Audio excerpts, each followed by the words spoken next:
एक बैंक के 6 कस्टमर्स के 1 करोड़ रुपए से ज़्यादा की अमाउंट चोरी हुई। ना किसी ने एटीएम कार्ड यूज़ किया, ना किसी को ओटीपी बताया गया, ना पासवर्ड लीक हुआ। चोरी हुई सिर्फ एक चीज़ के ज़रिए, वो थी डुप्लीकेट सिम। और अब इस केस में लाहौर हाई कोर्ट का ऐसा फैसला आया है जो पाकिस्तान की हिस्ट्री में पहली दफ़ा कह रहा है कि बैंक में पड़ा आपका डाटा सिर्फ इंफॉर्मेशन नहीं है, ये आपकी प्रॉपर्टी है और प्रॉपर्टी की चोरी क्राइम होती है। ये फैसला हर उस शख्स के लिए है जिसका बैंक अकाउंट है और जेब में मोबाइल है, यानी कि आप। अस्सलाम वालेकुम, मेरा नाम खालिद बारी है, मैं एडवोकेट हाई कोर्ट हूँ। सबसे पहले ये समझ लें कि चोरी हुई कैसे। National cyber crime investigation agency NCCIA ने ये केस रजिस्टर किया और इल्ज़ाम ये था कि फ्रॉडस्टर ने विक्टिम्स के CNIC और फिंगरप्रिंट्स यूज़ करके टेलीकॉम फ्रेंचाइज से डुप्लीकेट सिम्स निकलवाई। अब सोचें कि जब आपकी सिम किसी और के हाथ में है तो आपके बैंक के सारे OTPs, सारे वेरिफिकेशन कोड्स कहाँ जा रहे हैं? सीधा चोर के मोबाइल पर। तो इसका नतीजा क्या? एक प्राइवेट बैंक के 6 कस्टमर्स के अकाउंट से 10.45 मिलियन यानी 1,04,50,000 रुपये ऑथोराइज्ड ट्रांसफ़र हो गए, यानी कि किसी और के अकाउंट में ट्रांसफ़र हो गए। इस केस में 2 मुलजिम थे। पहला उसी बैंक का अपना मुलाजिम जिस पर इल्ज़ाम था कि उसने कस्टमर्स के रजिस्टर्ड मोबाइल नंबर्स अंदर से लीक किए। दूसरा टेलीकॉम फ्रेंचाइज का ऑपरेटर जहां से डुप्लीकेट सिम्स इशू हुई थी। दोनों ने पोस्ट अरेस्ट बेल मांगी। जस्टिस तारिक सलीम शेख ने एक बेल डिसमिस कर दी, दूसरे को बेल दे दी। लेकिन क्यों? यही असल कानूनी सबक है और वीडियो के एंड में मैं आपको 5 प्रैक्टिकल स्टेप्स भी बताऊंगा जिनसे आप अपनी सिम और अपना अकाउंट बचा सकते हैं। तो एंड तक ज़रूर देखिएगा।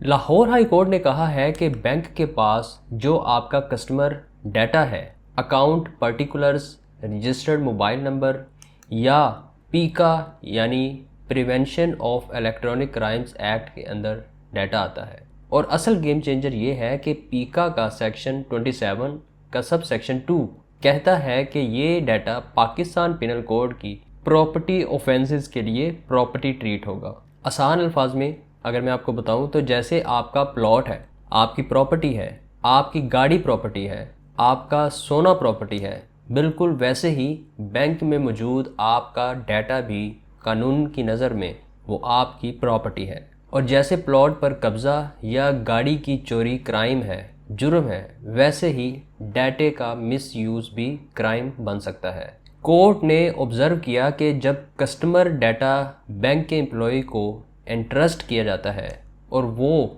एम्प्लॉय डिसऑनेस्टली ये डाटा डिस्क्लोज़ करे या किसी फ्रॉड स्कीम में यूज़ करे तो ये क्रिमिनल ब्रीच ऑफ ट्रस्ट बन सकता है। मिसाल के तौर पे आप अपने घर की चाबी चौकीदार को देते हैं हिफाजत के लिए और वही चौकीदार रात को चोरों को दरवाज़ा खोल दे, इसे कहते हैं अमानत में खयानत। कोर्ट ने ये भी कहा कि बैंक एम्प्लॉय पर कॉन्फिडेंशियलिटी की ड्यूटी बैंकिंग एम्प्लॉयमेंट से ही लाजिम होती है, जो बैंकिंग कंपनीज ऑर्डिनेंस 1962 के सेक्शन 33A से और मजबूत है। फैसले की सबसे पावरफुल बात यह है कि कोर्ट ने कहा कि मॉडर्न बैंकिंग में कस्टमर के पैसे इलेक्ट्रॉनिकली एक्सेस और प्रोटेक्ट होते हैं, इसलिए जो शख्स कस्टमर के क्रिटिकल डाटा को कंट्रोल करता है वो पर्टिकुलरली कस्टमर के पैसे को कंट्रोल करता है। आज के दौर में ये बात समझना बहुत ज़रूरी है। रास्त transfer, mobile banking apps, internet banking, सब कुछ आपके रजिस्टर्ड मोबाइल नंबर और OTP पर चलता है। आपका मोबाइल नंबर सिर्फ नंबर नहीं बल्कि आपकी तिजोरी की चाबी है। चाबी चोरी हुई तो तिजोरी खाली हो गई। अब आगे आता है वो पॉइंट जो हर बैंक एम्प्लॉय और फ्रॉड विक्टिम के लिए सबसे इम्पोर्टेंट है, वो है कोड का फंक्शनल टेस्ट। ये टेस्ट डिसाइड करता है कि किस एम्प्लॉय पर सख्त वाला सेक्शन 409 लगेगा और किस पर नहीं। और फिर दोनों मुलजिमों का अंजाम ये है कि एक अंदर और एक बाहर। तो चलिए देखते हैं कि ऐसा क्यों हुआ। सेक्शन 409 PPC ये कहता है कि बैंकर, मर्केंट या एजेंट की तरफ से क्रिमिनल ब्रीच ऑफ ट्रस्ट है, इसमें सज़ा आम ब्रीच ऑफ ट्रस्ट से कहीं ज़्यादा सख्त है। लेकिन कोर्ट ने एक इम्पोर्टेंट क्लैरिफिकेशन दी कि हर बैंक एम्प्लॉय ऑटोमेटिकली सेक्शन 409 में नहीं आता। टेस्ट फंक्शनल है, यानी देखा जाएगा कि क्या वो एम्प्लॉय अपनी बैंकिंग ड्यूटीज़ के हिसाब से कस्टमर फ्रॉड पर या ऐसे डाटा पर डोमेन रखता है जो एक्सेस, वेरिफिकेशन, ऑथेंटिकेशन या ट्रांजैक्शन के लिए यूज़ होता है। अगर हाँ, तो सेक्शन 409 इस पे लगेगा। अगर उसका एक्सेस सिर्फ एक्सीडेंटल या कैजुअल है, मिसाल के तौर पर कोई स्टाफ मेंबर जो बस गुजरते हुए स्क्रीन देख ले, तो वो इस सेक्शन के स्कोप से बाहर है। मेरी अपनी प्रैक्टिस में क्लाइंट्स अक्सर पूछते हैं कि सर लगता है डाटा बैंक के अंदर से लीक हुआ है, अब क्या कर सकते हैं। इस जजमेंट के बाद जवाब पहले से कहीं ज़्यादा क्लियर हो गया है। अगर लीक करने वाला एम्प्लॉय फंक्शनल एक्सेस रखता था तो उस पर सेक्शन 409 का मजबूत केस बन सकता है। बैंक एम्प्लॉय की बेल डिसमिस हुई, क्यों? क्योंकि उसके खिलाफ 3 चीज़ें खड़ी थी: इन्वेस्टिगेशन रिकॉर्ड, बैंक की इंटरनल फ्रॉड रिपोर्ट्स और अकाउंट एक्सेस लॉग्स। इल्ज़ाम था कि उसी ने कस्टमर्स के रजिस्टर्ड मोबाइल नंबर्स डिस्क्लोज किए जिनसे डुप्लीकेट सिम्स का फ्रॉड मुमकिन हुआ।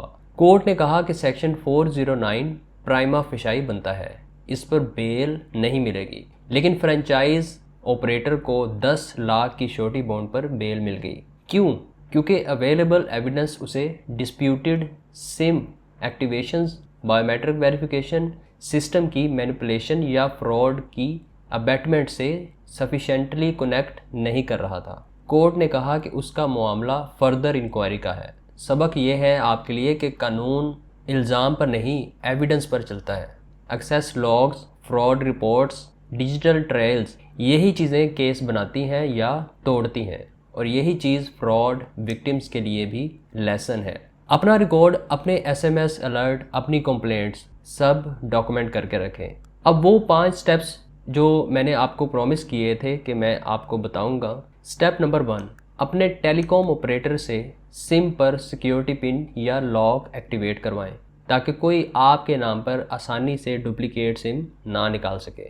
स्टेप नंबर 2, बैंक अलर्ट्स सिर्फ SMS पर ना रखें, ईमेल अलर्ट्स भी ऑन करवाएं। सिम स्वैप होने पर SMS सबसे पहले फ्रॉडस्टर के पास जाता है, लेकिन ईमेल आपके पास ही आती है। स्टेप नंबर 3, अगर अचानक आपका सिग्नल चला जाए और रीस्टार्ट करने पर भी वापस ना आए तो पहले फ्रेंचाइज नहीं, पहले बैंक की हेल्पलाइन पर कॉल करें और अकाउंट टेम्परेरी ब्लॉक करवाएं।